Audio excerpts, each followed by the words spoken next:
Agora, esta noite, quero que vocês abram comigo no segundo capítulo.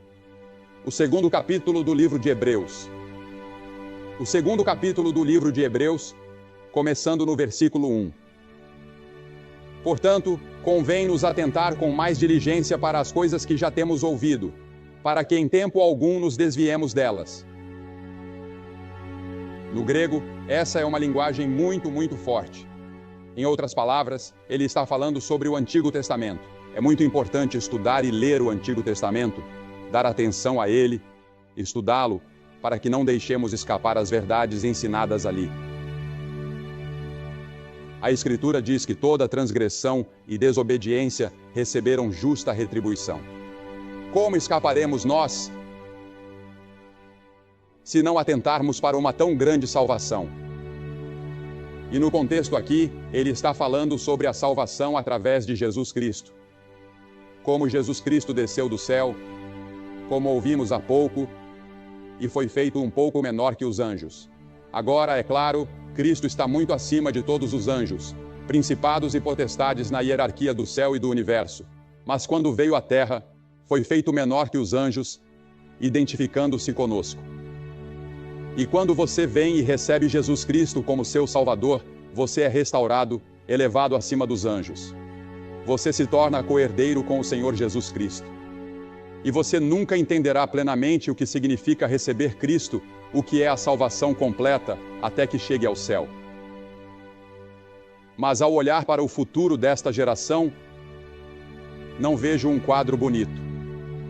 Na verdade, muitas das declarações feitas hoje são de profundo desespero e quase sem esperança. Recebi uma carta de um comentarista de rádio há algum tempo e ele disse: "Billy, eu ouço suas pregações e sabe, você é muito desanimador, dê-nos um pouco de esperança." Bem, sou um pouco como Jeremias. Minha esposa às vezes me chama de Jeremias, porque você sabe, Jeremias observou por 40 anos a deterioração de seu país. Ele viu sua nação ser capturada, viu a cidade de Jerusalém destruída, viveu tudo isso, e ele é chamado de o profeta chorão. E quando olho para a América esta noite, e quando olho para o mundo esta noite, para ser sincero, eu choro por ele, choro em minha alma e em meu coração, e eu clamo e digo: Deus, como escaparemos? E está avançando rapidamente sobre nós agora. Os acontecimentos estão se acelerando muito rápido. Vemos por todo o mundo muitas das antigas tradições e crenças das pessoas desmoronando e sendo abaladas. E nos perguntamos: há alguma esperança? Um editorial de Londres disse outro dia: a civilização ocidental está cometendo suicídio. Um líder religioso muito influente deste país foi recentemente à Ásia. Quando voltou, disse: todas as minhas ideias mudaram. Saí daqui um otimista, voltei um pessimista. Não acho que o mundo possa durar. Há uma filosofia de desespero. Bertrand Russell, antes de morrer, disse: o melhor que podemos esperar é um desespero inflexível. Agora pense nisso. Aqui está um homem brilhante, um intelectual, que diz que a única coisa que podemos esperar é um desespero inflexível. Desesperança por toda parte. Uma manchete recente dizia: cientistas entram em desespero ao avançarem novamente o relógio atômico. Agora, a Escritura diz em Efésios que naquele tempo estávamos sem Cristo, não tendo esperança e sem Deus no mundo. Sem Cristo eu não acho que teria esperança. Um dos senadores dos Estados Unidos me disse há algumas semanas, enquanto eu almoçava no refeitório do Senado com alguns amigos senadores. Ele me chamou até sua mesa e disse: Billy, você é um otimista ou um pessimista? Estamos tendo essa discussão aqui na mesa. Eu disse: sou um otimista. Ele perguntou: como pode ser otimista em um mundo como o que estamos vivendo agora? Aqui está um senador dos Estados Unidos dizendo isso. E ele já está no Senado há muito tempo. Eu disse: sou um otimista porque li a última página da Bíblia. Sei que tudo vai acabar bem. Deus tem um plano. Como escaparemos se negligenciarmos tão grande salvação? Olho para o cenário mundial hoje e não vejo muita esperança de paz duradoura. Olho para o cenário mundial hoje. Olho para os Estados Unidos e vejo corrupção por toda parte. Sempre que nomeiam uma comissão investigativa, eles descobrem um ninho de cobras.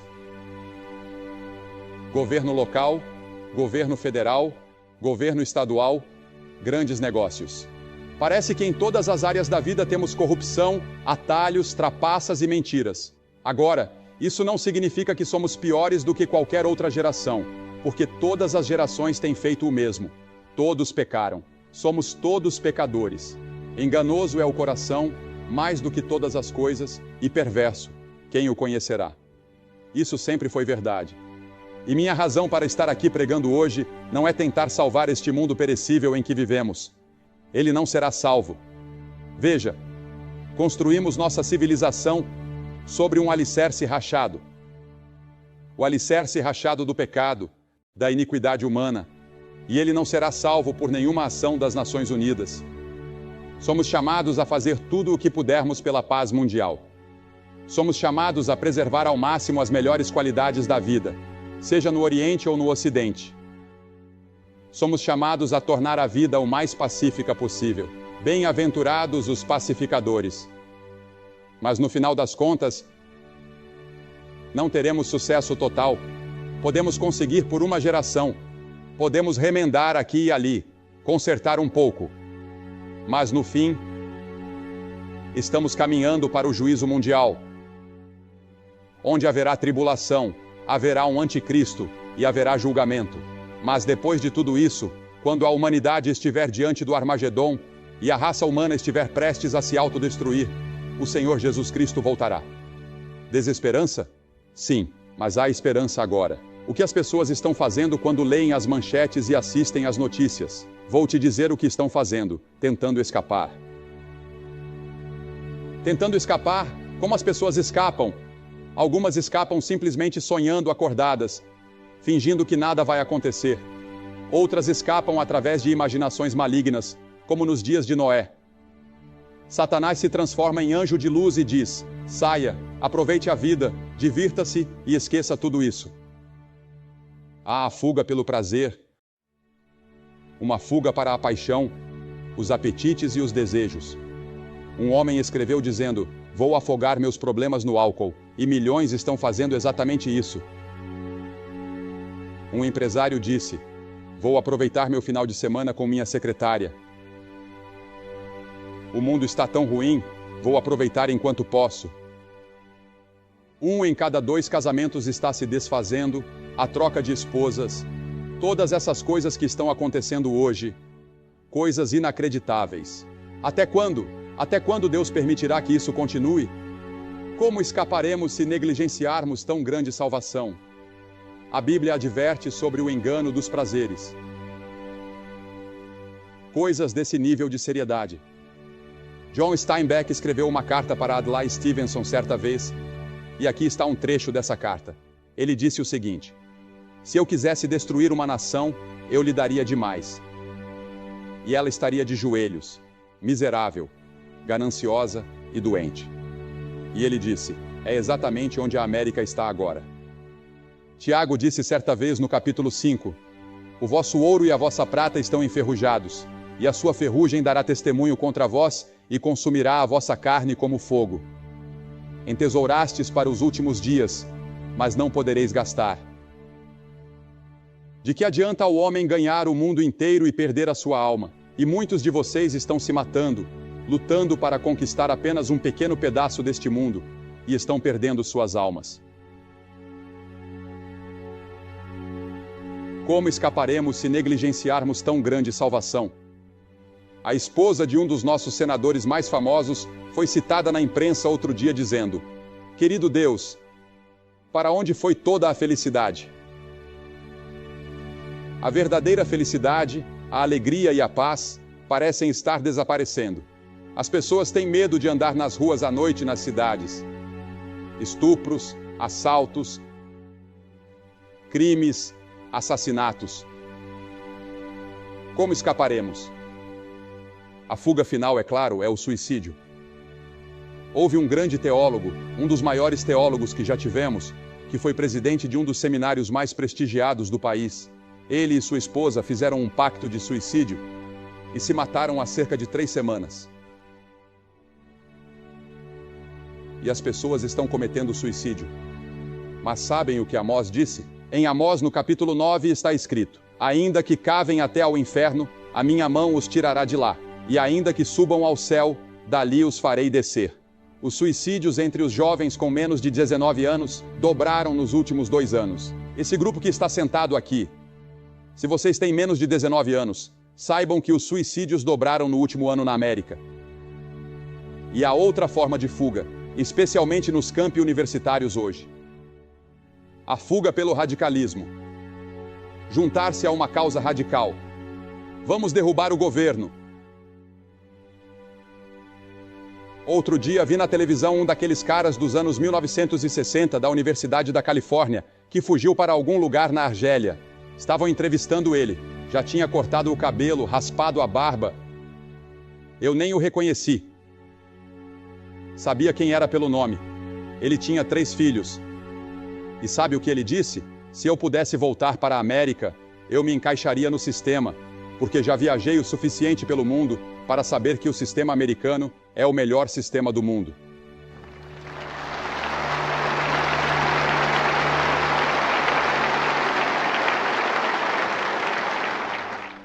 Veja bem, o que acontece é que você apenas substitui um grupo de pecadores por outro grupo de pecadores.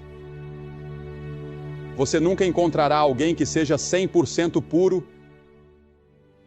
e totalmente honesto. Só houve um homem que viveu assim, e esse foi Jesus. Mas o que as pessoas buscam hoje? O homem perfeito, o político perfeito, o empresário perfeito, o líder sindical perfeito. Mas você não vai encontrar. Então, temos que lidar com a sociedade como ela é.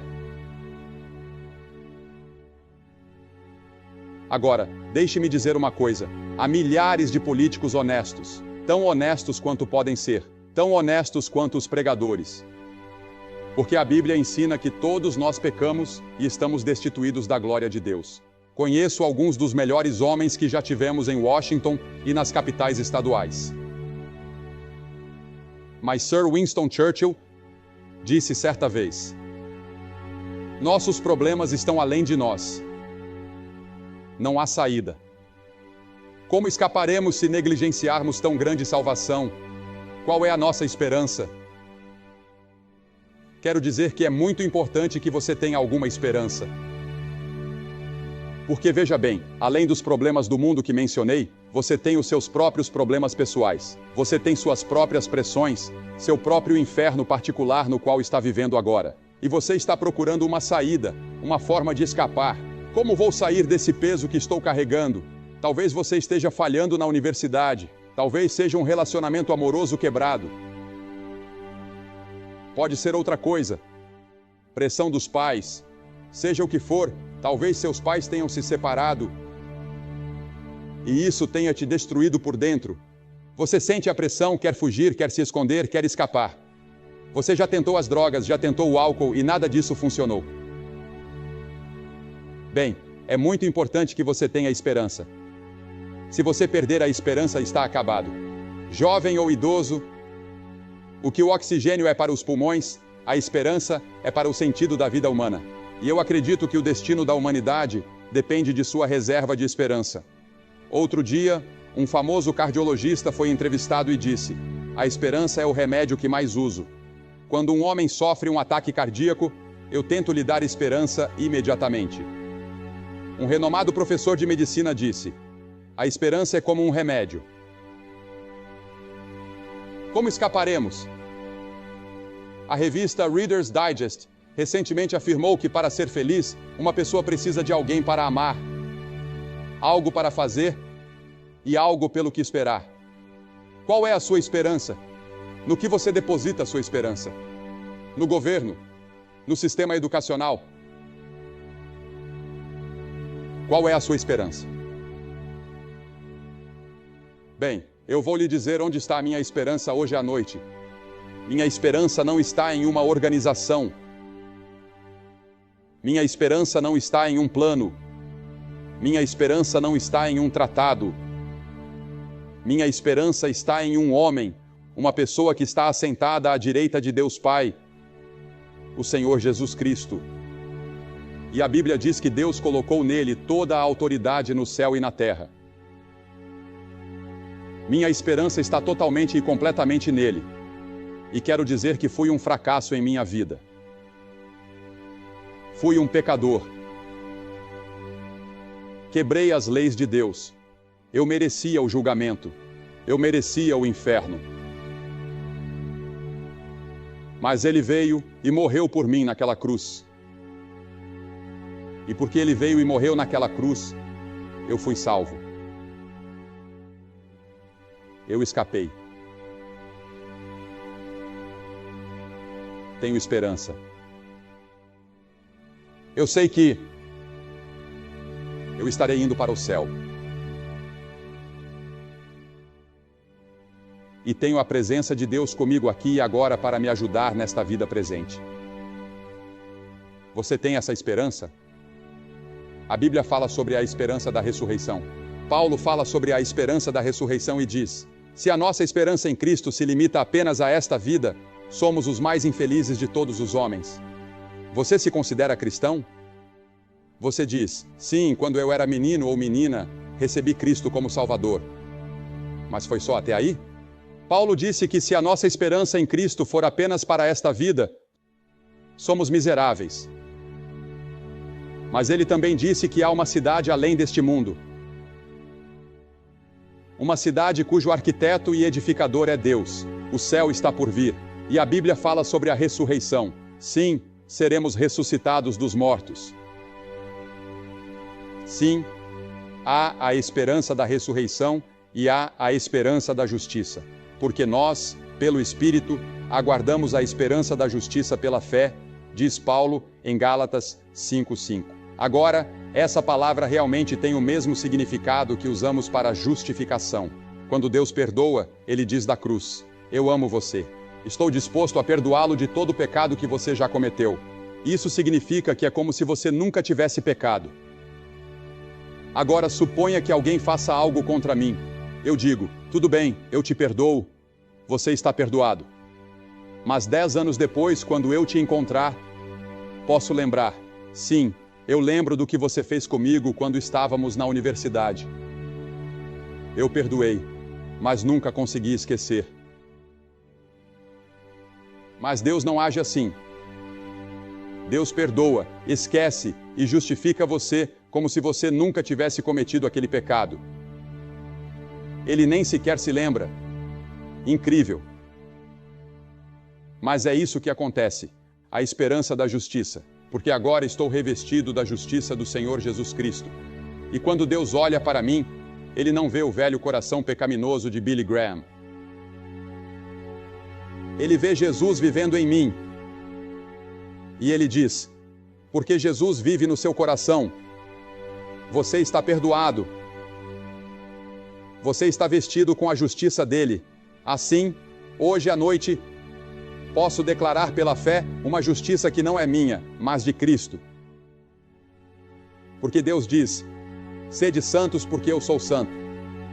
Eu não posso ser tão santo quanto Deus, mas terei que ser tão santo quanto Deus para entrar no céu.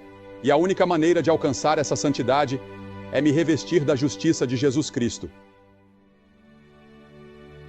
Então, quando eu chegar aos portões do céu, eles não verão este velho terno que estou usando. Eles verão que estou vestido com a justiça de Cristo e entrarei pelos méritos do seu sangue derramado na cruz. Sim, há esperança. E não apenas a esperança da justiça, mas também a esperança da vida eterna, para viver com Ele para sempre. E há a esperança da segunda vinda de Jesus Cristo. Aguardando a bem-aventurada esperança e o aparecimento da glória do grande Deus e nosso Salvador, Jesus Cristo. Jesus Cristo, nossa esperança, disse Paulo a Timóteo. O Novo Testamento é um livro emocionante de se ler, porque está cheio de esperança e expectativa. A Escritura diz: nossa esperança está nos céus, de onde também aguardamos o Salvador, o Senhor Jesus Cristo. E também diz: e houve grandes vozes no céu, dizendo: os reinos deste mundo vieram a ser de nosso Senhor e do seu Cristo, e ele reinará para todo o sempre. Essa é a mesma esperança. A mesma imagem de dois apaixonados separados por um tempo, esperando ansiosamente o reencontro. Todas as dores da história acabarão no encontro dos apaixonados. Todas as agonias das eras terminarão nesse grande reencontro. Você já esteve separado de alguém que ama? Um namorado ou namorada que não vê há 3 ou 4 meses? Imagine a alegria do reencontro. Como evangelista viajando tanto, minha esposa e eu temos muitas despedidas. Mas quando nos reencontramos, é como uma lua de mel de novo. Eu fico ansioso para vê-la e espero que ela sinta o mesmo por mim. Pelo menos é o que ela diz. E assim será naquele dia glorioso quando Cristo voltar e formos arrebatados para encontrá-lo nos ares. Será como dois apaixonados se reencontrando. Que esperança maravilhosa temos! Agora imagine se não tivéssemos a Bíblia. E se não houvesse salvação, nem cruz, nem sepulcro vazio? E se tudo o que tivéssemos fosse um conselho, faça o seu melhor, tente consertar as coisas, lute sozinho? Mas não, temos esperança. Há um plano neste livro, um plano de redenção. Deus tem um plano para o futuro. E esse plano inclui você. Deus se importa com você. Mas como escaparemos se negligenciarmos essa salvação? Se negligenciarmos Jesus Cristo? Veja que o texto fala em negligenciar. Talvez você não rejeite Cristo diretamente, mas simplesmente o negligencie. Você pode até ser membro de uma igreja, mas no fundo, seu relacionamento com Cristo não é prioridade. Cristo exige o primeiro lugar. Ele quer ser o Senhor e Mestre de toda a sua vida. Hoje eu te convido, marche para Cristo. Centenas de jovens fizeram hoje uma marcha do amor, uma marcha por amor, e vieram até este estádio. Agora eu te convido a marchar para Cristo, a vir para debaixo da sua bandeira e dizer: quero que Ele perdoe os meus pecados. Quero ter a certeza de que estou indo para o céu. Quero escapar do julgamento que está por vir. Quero ter poder nesta vida presente para enfrentar as dificuldades. Isso não significa que você não terá problemas, desafios ou tempos difíceis, mas significa que Ele te dará paz e alegria em meio a tudo isso. Essa é a verdadeira fuga. Não é fugir para um lugar distante, mas se aprofundar na palavra de Deus e ter um relacionamento pessoal com Cristo todos os dias. Agora eu te convido, levante-se do seu lugar e venha até aqui, diante desta plataforma, dizendo: hoje quero perdão, quero uma nova vida. Eu quero saber que vou ressuscitar dos mortos. Eu quero saber que vou para o céu. Vou pedir que vocês se levantem e venham e fiquem em pé na frente da plataforma. E depois que todos vocês vierem, vou dizer uma palavra para vocês e fazer uma oração com vocês. E então nós vamos dar a vocês alguma literatura e vocês podem voltar e se juntar aos seus amigos. Isso é tudo o que vocês têm que fazer. Um simples ato de fé dizendo esta noite: eu quero Cristo. Levantem-se e venham rapidamente, homens, mulheres, jovens. Nós vamos esperar por vocês agora mesmo.